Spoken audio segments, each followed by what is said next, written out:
افریقستان نوم څه دی؟ حفیظ الله نوم دی جی. حفیظ الله ته سیار یې کنه؟ حفیظ الله خټک کرک نه سیار یې کنه؟ نه جی سی آر خو دغه دی ګل طارق زیب وای. ها نو هغه ته ووایه کنه چې ټول آنلاین دي. ورته وایو جی.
دوه کسان آنلاین شوي نور چرته دي؟ ولې هغو ته پته نشته؟ نور رابطه کې دي آنلاین شو جی. ولې هغو ته ووایه چې 11 بجې درې څلور آنلاین شو جی. السلام علیکم سر. مونږ جی شپږ کسان اوس دې وخت آنلاین.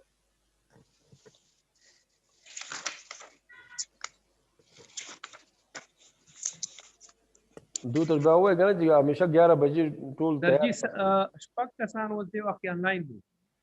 موږ ټول سوی نو یو 2-3 منټه نور انتظار کوو چې ټول شي کنه. جی جی بیا به دوی ته ووایي کنه چې 11 بجې ټول کوشش کوئ چې آنلاین کېږئ.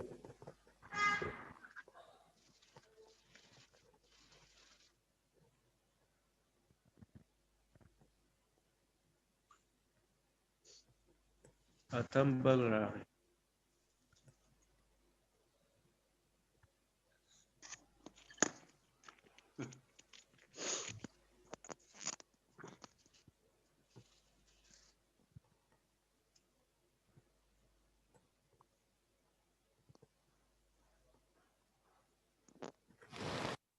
اته شو اته زمونږ شروع کوو ښه لګا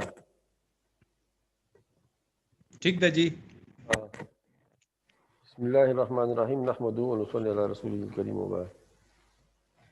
دیکھو آپ لوگوں کو یاد ہوگا کہ میں نے پہلے محاضرے میں آپ لوگوں سے کہا تھا کہ قرآن کریم کو ایک غیر مسلم کو کیوں پڑھنا چاہیے.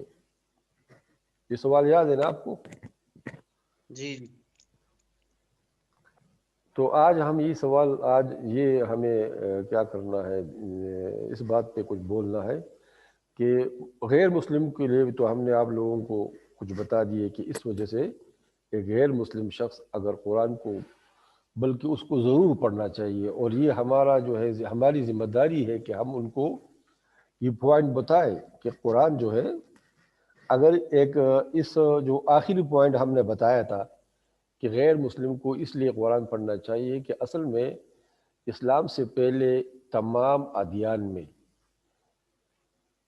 کچھ لوگ اللہ کے نمائندے بنے ہوئے تھے، انہوں نے لوگوں کو غلام بنایا تھا اور یہ باور کرایا تھا کہ اگر اللہ کی طرف پہنچنا ہے تو ہمارے واسطے سے ہوگا. اور یہی عقیدہ آج ہے جو عیسائیت میں ہے. عیسائیت میں کوئی شخص اپنا گناہ نہیں معاف کرا سکتا جب تک وہ پوپ کو یا پادری کو کے سامنے اعتراف نہ کر لے اور توبہ نہ کر لے اور اپنے راز نہ بتائے. جب وہ پادری کو اپنے راز بتا لیتے ہیں، خواہ وہ مرد ہو یا عورت ہو، تو پھر یہی ہو جاتا ہے کہ پوپ یا پادری جو ہے غلط استعمال کرتے ہیں ان کو، اور چونکہ وہ تو معلوم ہوتا ہے اس کی تمام خرابیاں اس کے سامنے آ جاتی ہیں، تو پھر اس کو وہ غلط استعمال کرنے کی کوشش کرتا ہے. کہتا ہے کہ اگر تم میرے یہ بات کو نہ مانو، پیسے نہ دو گے یا میرے ساتھ تعلقات قائم نہیں کرو گے تو میں یہ کہہ دوں گا وہ کہہ دوں گا. لہٰذا وہ لوگوں کو مجبور بنا لیتے ہیں. قرآن نے آیا کہا یہ واسطہ ختم کر دیا. قرآن کہتا ہے کہ جو بھی مجھ سے جو ہے کوئی سوال کرتا ہے تو ڈائریکٹ کرے، میں معاف کرنے والا ہوں. کئی آیاتوں میں یہ ادعونی استجب لکم، ادعونی استجب لکم. ایک اور آیت ہے اجیب دعوت الداعی اذا دعانی. تو قرآن نے ان واسطوں کو ختم کیا. اس بارے میں ایک علامہ اقبال کا ایک شعر آپ کو سناتا ہوں، اگرچہ وہ فارسی میں ہے، اس کو ذرا آپ سامنے رکھیں. علامہ اقبال کہتے ہیں نقش قرآن تادری عالم نشست، نقش قرآن تادری عالم نشست، نقش ہائے کاہن و پاپا شکست. علامہ اقبال کہتے ہیں کہ جب قرآن اس دنیا پہ نازل ہوا اور قرآن کا نقش اس دنیا پہ قائم ہو گیا تو کاہن اور پوپ کا نقش کو شکست ہوئی. مطلب اب یہ ذرا غور کی بات ہے کہ عیسائیوں کی پادریوں کی یہ جو ہے انتہائی حسد اور حقد، اگر آپ ان کی کتابوں کو دیکھیں، پیغمبر اسلام پر، کتاب پر، حدیث پر، سب پر، یہ جو مسلمانوں کے ساتھ ان کا یہ حقد ختم نہیں ہو رہا ہے. کیونکہ قرآن نے ان کے جو بنیادی چیز تھی کہ وہ اللہ کے نمائندے ہیں اور اللہ جو ہے وہی کرتا ہے جو یہ کہتے ہیں یا یہ چاہتے ہیں، اس اعتقاد کو ختم کر دیا. تو کہا کہ نہیں، کچھ بھی نہیں کر سکتے ہو، اللہ سب کا ہے، سب کا سنتا ہے، سب کے دعائیں قبول کرتا ہے، سب کے توبے قبول کرتا ہے. بس چاہیے ہو کہ تم اللہ کے ساتھ خود رابطہ رکھو. تو اس وجہ سے اگر یہ باتیں ہمیں خود بھی سمجھنا چاہیے اور لوگوں کو سمجھانے کی ضرورت ہے کہ قرآن کو آپ اس لیے پڑھیں کہ قرآن نے تو آپ کو غلامی سے نکال دیا. اور یہی وجہ ہے کہ ہمارے صحابہ میں سے یہاں تک کہ رسول اللہ صلی اللہ علیہ وسلم نے خود اپنے آپ کو دار و مدار نہیں بنایا کہ میں تمہیں جنت لے جاؤں گا. رسول اللہ صلی اللہ علیہ وسلم نے فرمایا کہ تم نیک کام کرو، جو بھی نیک کام کرے گا اس کو اس کا صلہ ملے گا. یہاں تک کہ اپنی بیٹی حضرت فاطمہ سے کہا یا فاطمہ اعملی فإنی لا اغنی عنکی شیئا، کہ اے فاطمہ کا عمل کر، نیک عمل کر، میں تو آپ کو کوئی فائدہ نہیں دے سکتا اگر میں چاہوں بھی۔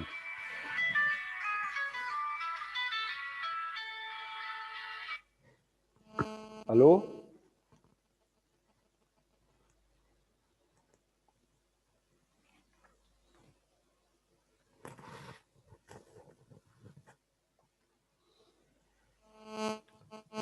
ہلو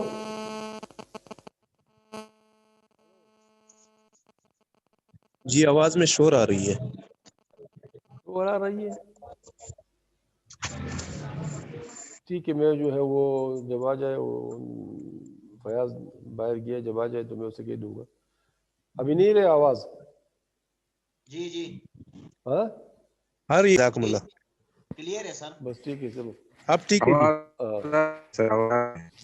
تو دیکھو اب بات یہ نا کہ یہ حق جو غیر خاصتاً مسیحیوں کا، پوپوں کا اسلام کے بارے میں ہے، اس کی وجہ یہی ہے کہ ان کا جو سلطہ تھا نا، جو ان کا جو لوگوں پر یہ تھا، لوگوں کو غلام بنانے کا جو طریقہ تھا، اور جو خالص وہ اپنے نمائندے بنے ہوئے تھے، قرآن نے آ کر اس نمائندگی کو ختم کر دیا کہ اللہ کا کوئی نمائندہ نہیں ہے، اللہ کا نمائندہ یہ قرآن ہے اور یہ حدیث ہے، اس پہ جو عمل کرے گا وہ اللہ کو پہنچے گا، جو اللہ کو اس پہ عمل نہیں ہوگا تو وہ کتنا بھی ہو، خود پیغمبروں کی اولاد، بہت سے پیغمبروں کی اولاد کافر ہوئی، ان کے عزیز و اقارب کافر ہوئے، کیوں؟ کہ انہیں پیغمبر ایمان نہیں لایا تھا۔ اللہ کے پیغمبر جیسے کہتے ہیں، حضرت نوح نے کہا ان وعدک حق ہو وَإِنَّ ابْنِي مِنْ أَهْلِي، تو اللہ نے کیا فرمایا؟ إِنَّهُ لَيْسَ مِنْ أَهْلِكَ، وہ تمہارا اہل نہیں ہے، کیوں؟ کہ وہ کیا ہے؟ اس کا ایمان، وہ مومن نہیں ہے۔ فَلَا تَسْأَلْنِي عَمَّا لَيْسَ بِهِ عِلْمٌ، مجھ سے ایسا سوال نہ کر جس کا علم آپ کو نہیں ہے۔ فَلَا تَكُونَنَّ مِنَ الْجَاهِلِينَ، دیکھو کتنا سخت جملہ کہا اللہ تبارک و تعالیٰ نے، کیوں؟ کہ حضرت نوح بھی اپنے بیٹے کو فائدہ نہیں دے سکتا تھا، اگر فائدہ نوح کے بیٹے کو ملنا تھا تو وہ اس کو حضرت نوح کے تعلیمات پر اور حضرت نوح پہ ایمان لانے کا مل رہا تھا، وہ مسلمان ہی نہیں ہوا، تو لہذا اس کو حضرت نوح کیا فائدہ دے سکتے ہیں؟ تو اسلام نے یہ ختم کیا ہے، ذرا اس کو دیکھیں۔ آج جو ہم بات کر رہے ہیں نا، ہم بات اس لیے کر رہے ہیں کہ ایک مسلمان کو قرآن کے ساتھ تعلق پیدا کرنا کیوں ضروری ہے۔ آواز آ رہی ہے نا؟ جی جی آواز راضی؟ جی آواز راضی جی۔ جو آواز کی جگہ نہیں، تو اب اصل میں قرآن کو کیوں مطالعہ کرنا، قرآن ایک مسلمان کے لیے کیوں ہے؟ دیکھو ہم آپ کو یہ کہتے ہیں، اصل میں قرآن کریم کو اگر ہم کہیں گے نا، یا اسلام کو، تو قرآن جو ہے، قرآن اس کو ہم عام فہم کے لیے دو قسم قرار دیں کہ قرآن کی دو قسم ہیں۔ ایک قرآن صامت ناطق ہے، بولتا قرآن، ایک قرآن صامت ہے یعنی خاموش قرآن۔ قرآن خاموش جو ہے وہ تو یہ ہے جو ہمارے سامنے مصحف کی شکل میں موجود ہے، الحمد سے شروع ہوتا ہے یا بسم اللہ سے شروع ہوتا ہے،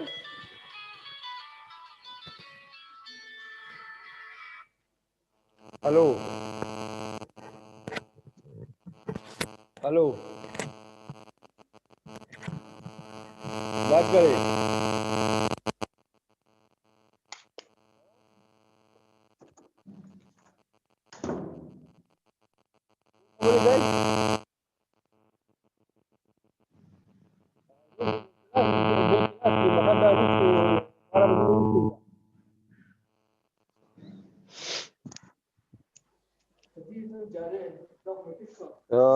اب یعنی قرآن جو ہے، آواز آ رہی ہے نا جی طارق؟ جی آواز آ رہی ہے؟ آپ جی آواز راضی جی۔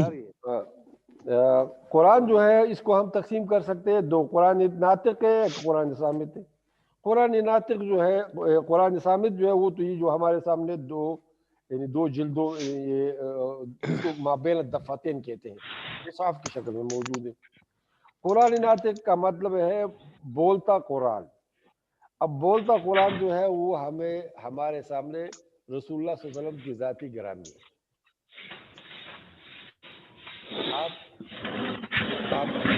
آپ کا اٹھنا، آپ کا بیٹھنا، آپ کا سونا، آپ کا چلنا، آپ کا باتیں کرنا، آپ کا سفر کرنا، آپ کی جہاد کرنا، آپ کی تبلیغ کرنا، سب کے سب عبارت ہے قرآن سے.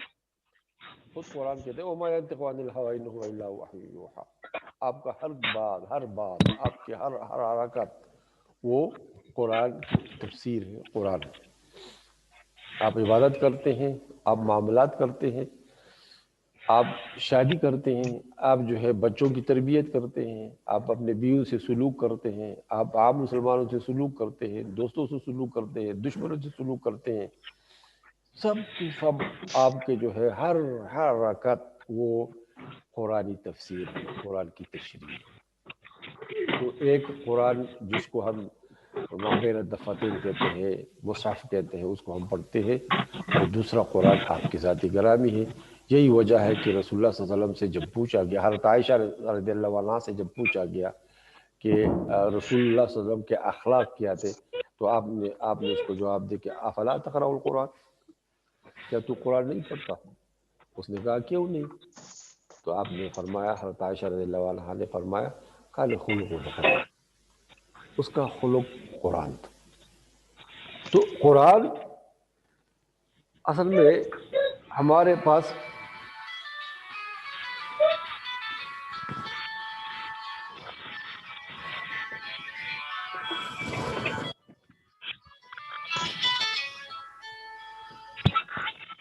ہلو،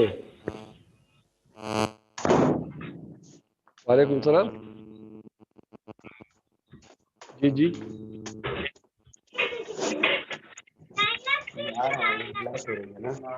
ٹھیک ہے جی، ٹھیک ہے. څنګه ډاکټر صاحب کوي؟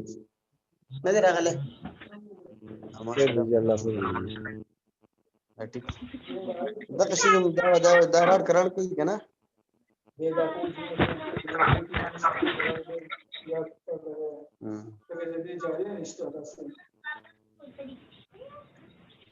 اصل کې چې زما خو ما د سترګې سپریشن کړو داغې د وجې نه نور داسې به ډاکټر صاحب زما ستاسو خوا ته سبا یا راشم بیا دغلته راشم دغلته موږ ولې ما سره دا نظام نشته دی دغه انلاین دغه ځای نه انلاین کېږم تاسو به دا مدد کوئ ما سره نورخان لګي اسرار به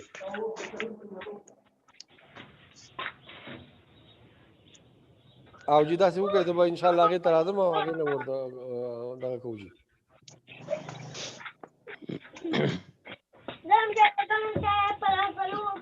جی جی ٹھیک دی جی زه به سبا یا بله ورځ بیا راشم تاسو ما ته ووایئ چې زه به راشم ما ته لږه یعنې 10 بجو نه وروستو ټایم دی چې 10 ته به ځان راشم زه جي ٹھیک دی جی ٹھیک دی ډېره مهرباني جي السلام علیکم